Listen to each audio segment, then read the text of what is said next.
Welcome back to the update. I'm Tiffany. I'm Daniel. And I'm Jack. Thank you for joining us today. Here on the update, we like to give you just the facts about what's going on in the world around you so you can come to your own conclusions. Presenting things in a non-biased way so you can see how you feel for yourself. So stay tuned, the update will begin shortly.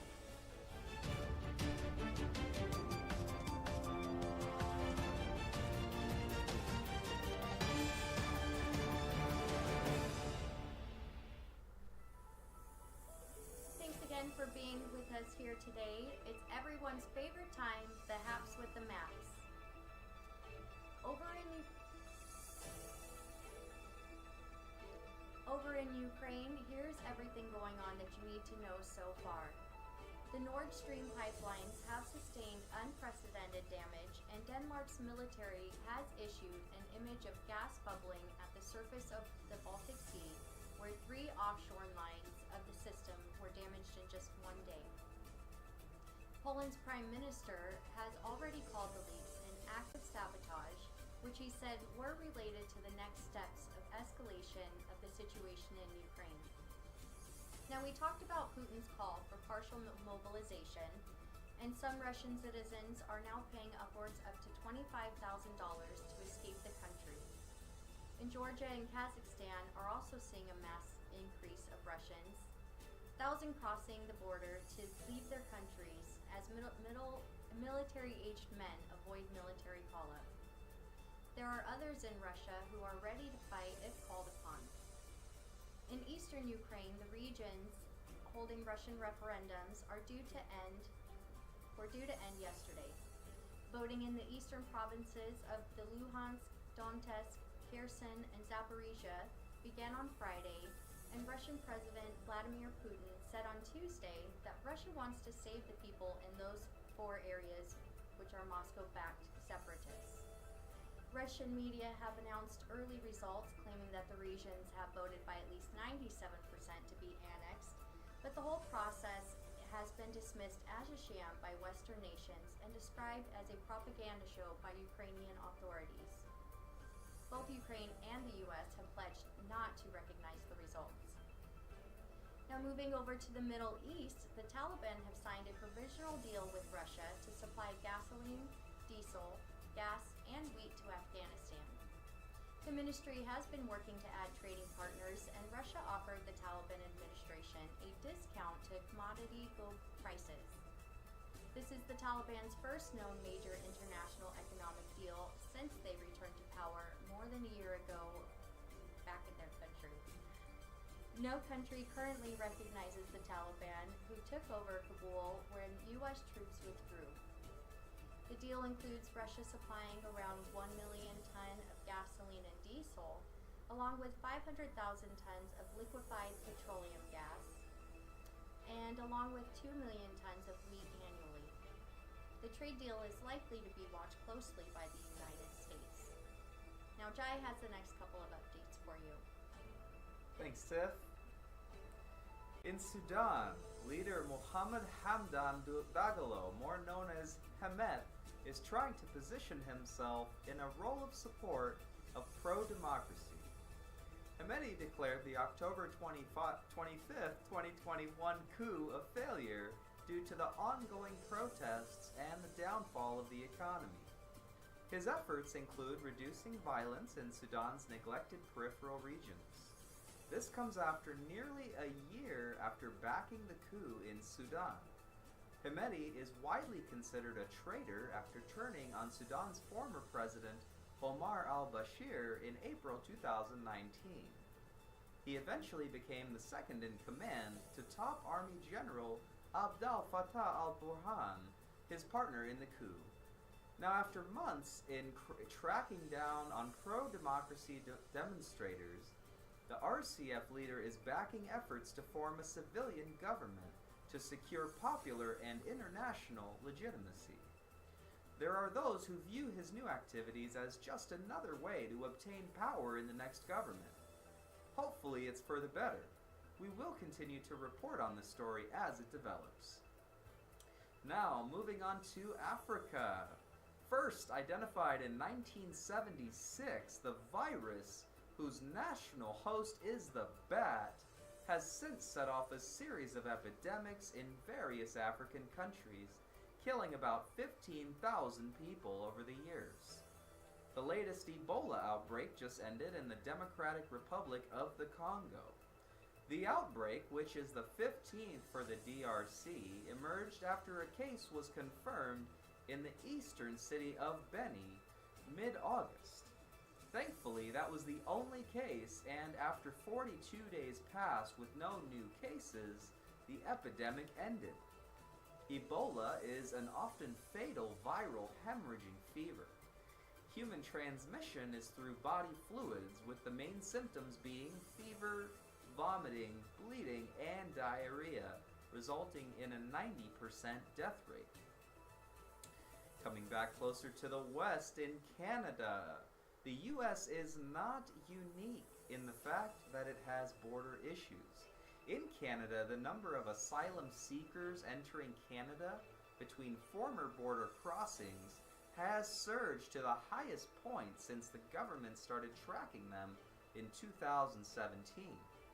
Now, from January to August, Royal Canadian Mounted Police intercepted just over 23,000 asylum seekers crossing into the country at unofficial entry points, which is 13% more than all of 2017. Back to you, Tiff.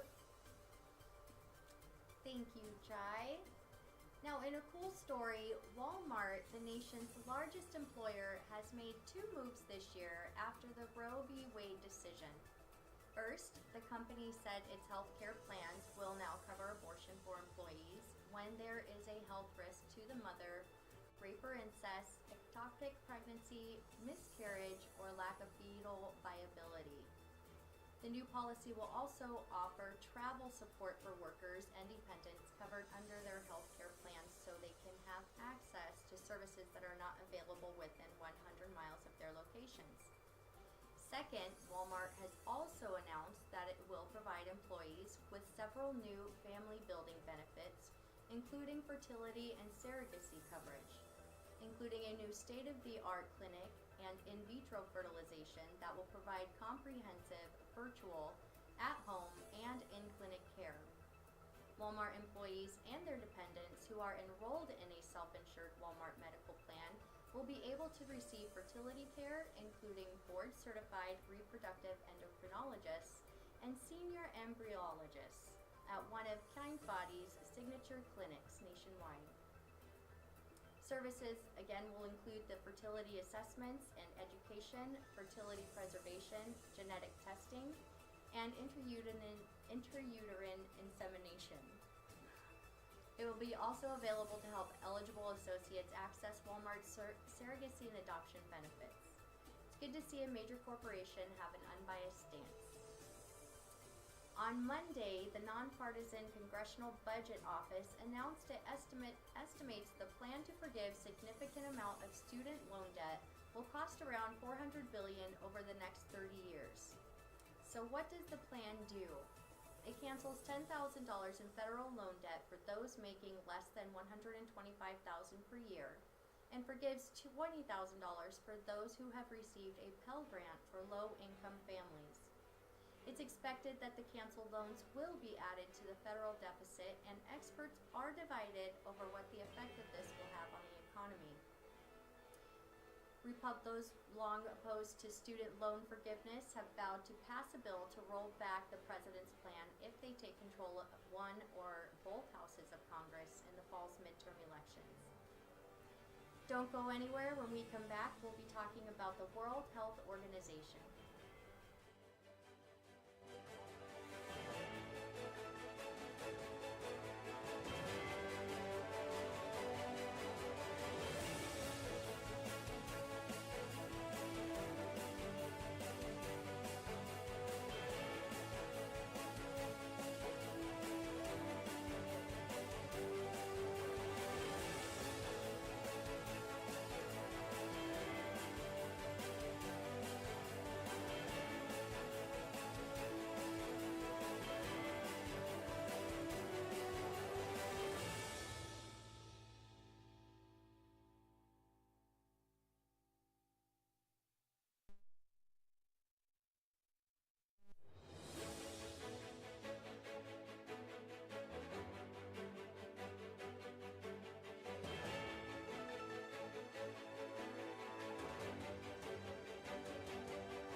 Welcome back to the update here on the HYFN TV network.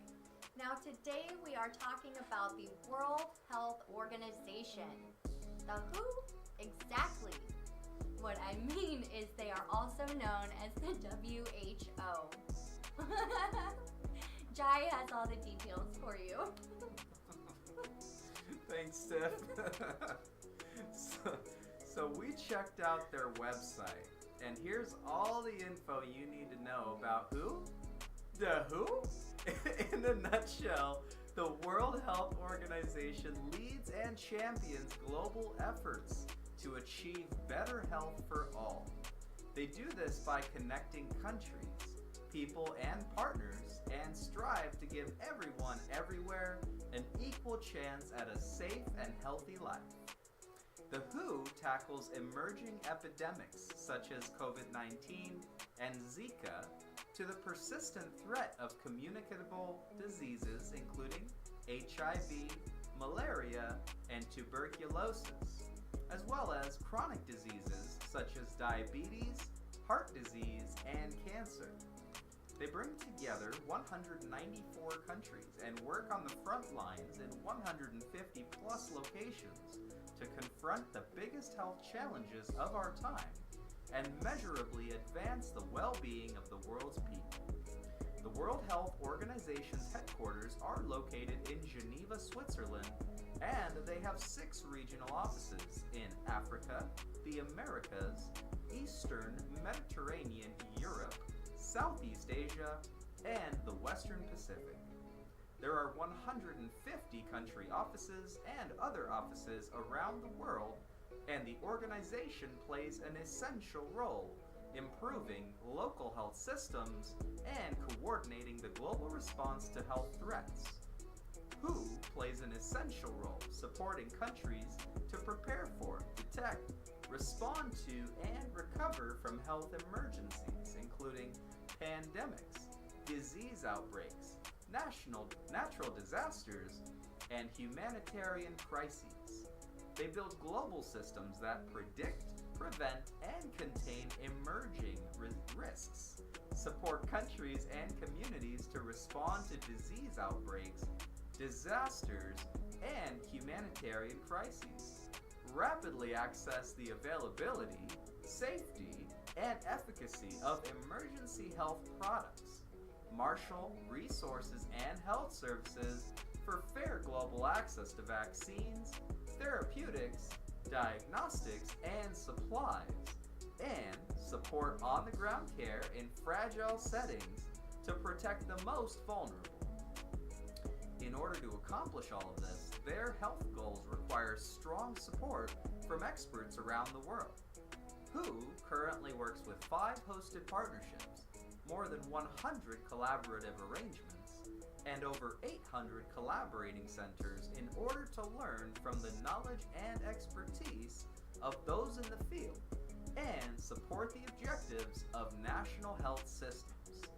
The WHO has a network of collaborators in over 80 countries in order to improve the health and well-being of everyone.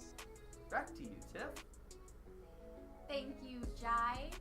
So we're going to shift gears here a little bit, and Daniel is going to give us the lowdown on what happened this day in history. Thank you, Tiff. On this day, in 1542, taking it way back, the Spanish explorer Juan Rodriguez Cabrillo arrived in San Diego Bay while searching for the Strait of Anian, a mythical all-water route across North America. Though he never found it, the route, and it's not there clearly, as we know now, looking at the maps. Cabrillo did succeed in mapping many of the most important features of the California coast. Now fast forward to 1920. 8 members of the Chicago White Sox were found guilty on charges of fixing the 1919 World Series. This resulted in the immediate suspension of 8 members of the White Sox: Chick Gandil, Buck Weaver, Happy Felsch, Swade Risberg, Fred McMullen, Eddie Sickott, Lefty Williams, and Shoeless Joe Jackson. all were acquitted on August 2nd of that year. But a day after that acquittal, Judge Kennesaw Mountain Landis, the Major League Baseball commissioner, suspended all 8 from organized baseball for life. Ouch! They can never play again. This is why you don't cheat. You cheat yourself, you cheat your team, you cheat the fans, and everyone who's helped you pursue your goal. It's just selfish. So don't do it. Now fast forward to 1941.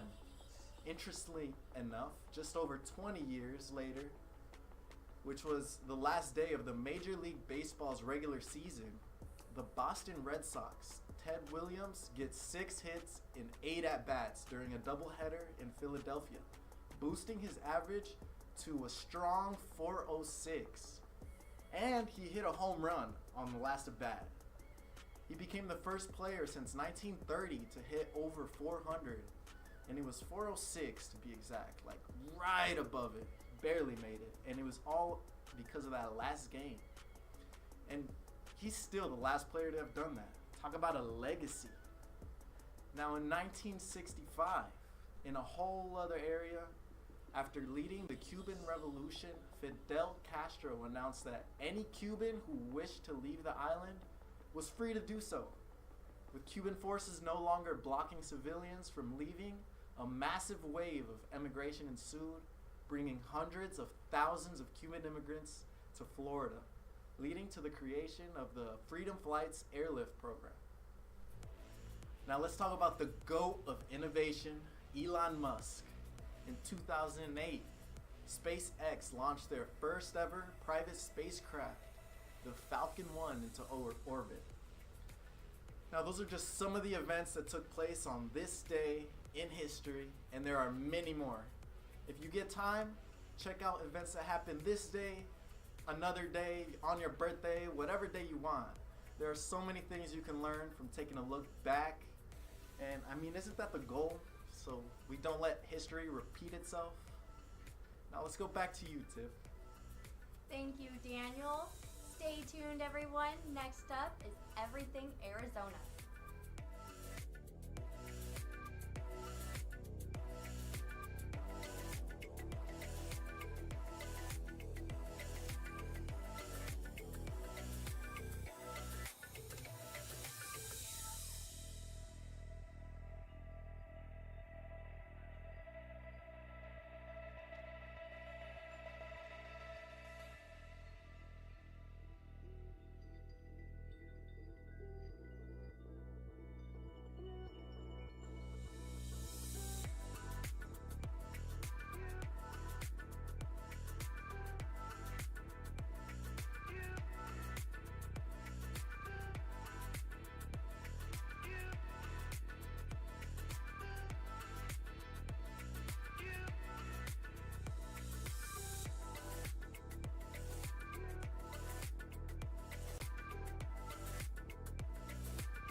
Welcome back, everyone. This is the update here with your state news for what's going on in Arizona.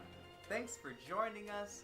Be sure to check out all our segments on HYFNTV.com on demand and on your phones at HYFN TV. For our first story, heading out to the Apache trout. Now, before we get into this next story, do you know what the Arizona state fish is? If you said the Apache trout, you're right. In the White Mountains Apache Reservation, which is the natural habitat for the fish, the Apache trout is deeply woven into the fabric of this area, and locals speak of the fish as if it is a legend. The Apache trout has been a threatened species for nearly as long as it's been properly recognized. Formerly known as yellow bellies because of their distinct golden belly, the Apache trout got its new name in 1972. 1 year later, it was among one of the first species to be recognized as endangered under the Endangered Species Act. Now, almost 50 years later, the days of the Apache trout as a ghost story for locals may be nearing an end as its population numbers continue to recover. We always love about nature winning. I mean, this is Mother Earth. This is her country. So, gotta love seeing the ecosystems thrive. Beautiful. Nothing but love there. Now let's switch gears. If it is a job you're looking for, here are the job fairs coming up this week and a few ideas to think about when applying.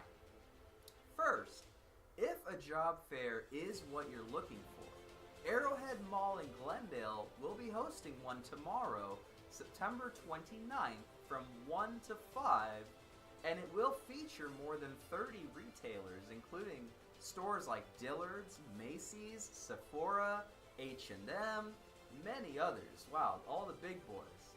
Next, Discover Card is hiring new employees for customer service, banking, and leadership roles. They are offering on-site, remote, or a combination of the two. So for more information, go to discover.com/customer service. Opponents of Arizona's private school voucher system are short signatures paving the way for expansion. A conservative and libertarian public policy think tank in Phoenix said the group Save Our Schools Arizona submitted just over 88,000 signatures, which they say is significantly short of the requisite of signatures needed to overturn the reform. These latest developments appear to be a major victory for school choice advocates in Arizona and across the nation who argue that parents should be able to use public tax dollars to send their children to schools that best serve their needs. Wow.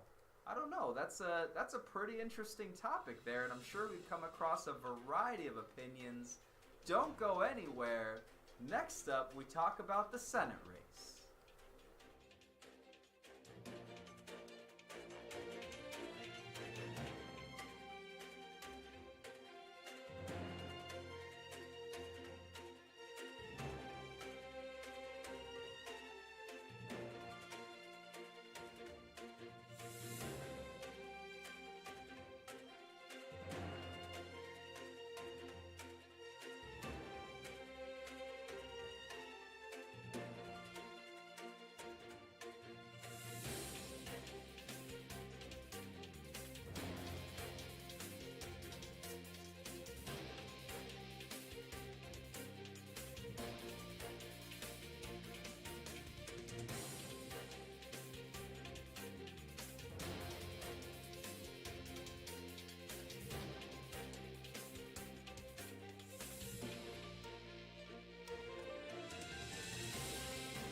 I can still be fun, but I gotta be like really contained fun. That's cool. I love it. That's real lame.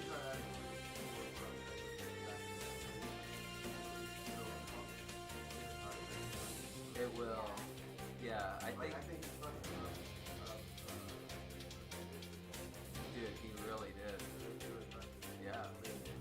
we're trying to watch Friday, even that back in, Right.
Welcome back, everyone. Now, we make it our job here on the update to keep you up to date on all things elections. That's why we are your 2022 election news leaders. We give it to you straight, just the facts, in a non-biased manner, so you can make your own decisions, do your own due diligence, choose the candidates that most align with your ethics and your values. That's what's important to us here at the update. So, thank you for joining us. Now, today, Tiffany has everything you need to know about the Senate race. Thank you, Jai. To begin with, there are 2 senators from each state serving in Congress. Small and large states alike each have 2 senators, so there is no differentiation in representation based on population, unlike the House, and there are fewer senators, 100, compared to the representatives in the House, which are at 435. Don't worry, we'll talk about the House later this week. So, focusing back on the senator, a senator must be at least 30 years old, a citizen of the United States for at least 9 years, and a resident of the state they represent. Senators are elected to 6-year terms, which are staggered, with 1/3 of the Senate's members facing re-election every 2 years. Now, the job of the Senate is to protect the rights of individual states and safeguard minority opinion in a system of government designed to give greater power to the national government. Senators are empowered to conduct impeachment proceedings of high federal officials. They are tasked with exercising the power of advice and consent on treaties, and play an important role in the confirmation of certain appointments, including ambassadors and judicial court justices. So, because this job is super important, you need to get to know who you are voting for. Here are the main candidates on the Secretary of State's website. First up, we have Republican Blake Masters, whose website is blakemasters.com. He grew up in Tucson and graduated from Stanford and Stanford Law School. In 2015, Masters became president of the Thiel Foundation, a nonprofit that promotes science and innovation. From From 2018 to 2022, Blake was Chief Operating Officer at Theo Capital, an investment firm that specializes in the technology sector. And according to his website, blakemasters.com, his plan is to take on the unholy alliance between big government, big tech, and big business. He believes chaos at our border, skyrocketing inflation, failing schools, and widespread wokeness have quickly made America dangerous and unaffordable. His areas of focus will be making America safe again by securing the border and ending illegal immigration, stopping the Biden crime wave, and on national defense. Also, according to his site, he plans to make America prosperous again. Excuse me. By empowering parents and stopping woke teachers, stopping Bidenflation, creating more jobs and bigger paychecks, and finally, he wants to make America free again by fighting big tech, expanding gun rights, protecting babies, religious freedoms, and others. Next up, we have Mark Kelly for the Democrat side. His website is markkelly.com. Kelly is a Navy veteran combat pilot, a former astronaut for NASA, with 4 flights into space, one of those as commander. Kelly took office back in December 2020 after Arizonans elected him to fill out the remainder of the late Senator John McCain's term. Taking office during a pandemic, Kelly immediately got to work reaching across the aisle to deliver results that put Arizona first. And also, according to his site, markkelly.com, he will be delivering for Arizona by fighting to lower costs for Arizona families, create great paying jobs, and make Washington work better for Arizona. Kelly plans to revitalize Arizona's economy to get it back on track. Another focus will be, and has been, on lowering costs. His plan to lower prescription drug costs was recently signed into law. He's also introduced legislation to temporarily suspend the federal gas tax, supported increasing domestic oil production, and has pushed corporations to stop price gouging. Creating jobs will continue to be a main objective, along with transparency, security, healthcare, banning corporate PACs, protecting abortion rights, and infrastructure. Also, according to his site, Kelly is ranked the most bipartisan freshman Democrat in the Senate and one of the most bipartisan senators in Congress. There are additional write-in candidates on the Arizona Secretary of State's website representing the Republican, Democrat, and Independent parties, and you can take a look at all of their profiles by visiting azsos.gov/elections. Back to you, Jai. Wow, thanks, Tiff. That was a lot to take in. Tons of great information. Students, first, remember to register to vote. If you are 18 or older, you have the right, better yet, the privilege of voting. So let's do it. Yes, your vote does count, 100%, and it will have an impact on direct legislation. So you can count on us here on the update for all of your election news, as we are your 2022 election coverage news leaders. Just the facts, none of the fluff, down the middle. That's HYFN TV. Now stay tuned.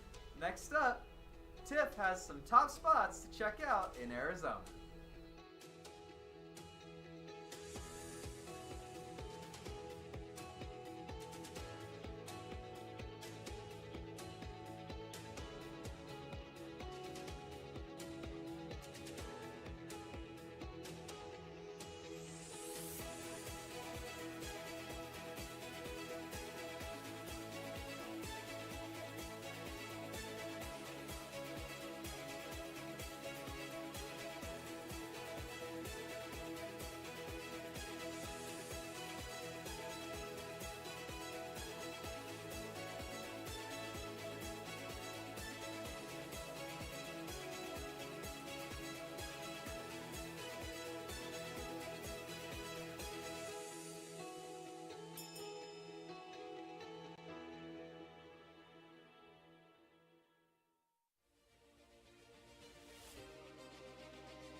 welcome back everyone to the update. Wow, I can't believe you guys how much time has gone by. I can't believe it's already been a year since the last time we were at the state fair. Like, it seems like it was just yesterday we were listening to Flo Rida perform at the Bird's Nest. But I said Tiff had the story. You know what? We're gonna throw that over to Daniel. Daniel has a story on the news.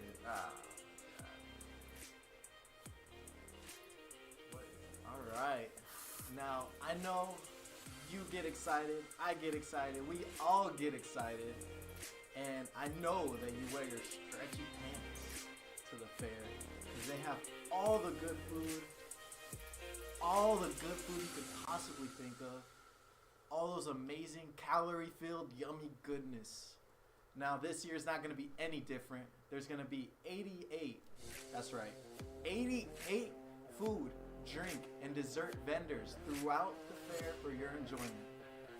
Now let's start with desserts first, because why not? That's the best place to start. They're gonna have funnel cakes. That's a must-have every time. They'll have them topped with whipped cream and probably whatever else you can dream up. Other favorite desserts include waffle cones, floats, sundaes, shaved ice, fudge, candy apples, chocolate, cotton candy. We could go on for days. There are so many desserts, and you could try them all at the fair. Now, let's talk about the deep fried foods. Another form of kryptonite. Do I gotta say more? It's fried. It's a huge crowd pleaser. There are many locations to get some good fry bread. Add in the giant onion ring stacks, some french fries, possibly covered in cheese, most likely covered in cheese actually, some fried pickles, deep fried oysters served on a stick. Everywhere you look, something is getting fried, and it's so good. I mean, you can't go wrong. You can't go wrong at the fair at all. Especially with the deep fried stuff, man. Fried Oreos too. Now, other foods that you can count on are some pizza variations, a ton of barbecue. I know you've seen the turkey legs, those are huge. And even better, the bacon wrapped turkey leg. Like, you gotta get that one, right? For seafood, there's also a bunch of different West Coast mashups that you can think of. Now, when it comes to concerts and things to do, here are some of the highlights. It's gonna be fun for the whole family. They'll have monster trucks at the end of October and rodeos running throughout the entire month. You can check out a comedic hypnotist, which sounds crazy. I mean, maybe he's hypnotizing you to laugh and he's not really even that funny. But you can go find out for yourself. And you can also check out the great American Petting Zoo. See Godfrey the Magician and more for attractions as well. If music and tribute bands are part of your type of fun, as it should be, you'll be able to check out a few throughout the month. Check on the calendar at the State Fair website. There's almost a new band each and every day. Now, I seen one of those Bruno Mars tribute bands and it felt like I was seeing him for real. Now, let's go back to you, Jai. Thank you, Daniel. And just like that, our time is up for today. Join us next time here on The Update, and make sure to catch all our segments on demand on HYFNTV.com or by adding the HYFN TV channel on your Roku. Bye for now. I'm Jai. I'm Daniel. And I'm Tiff.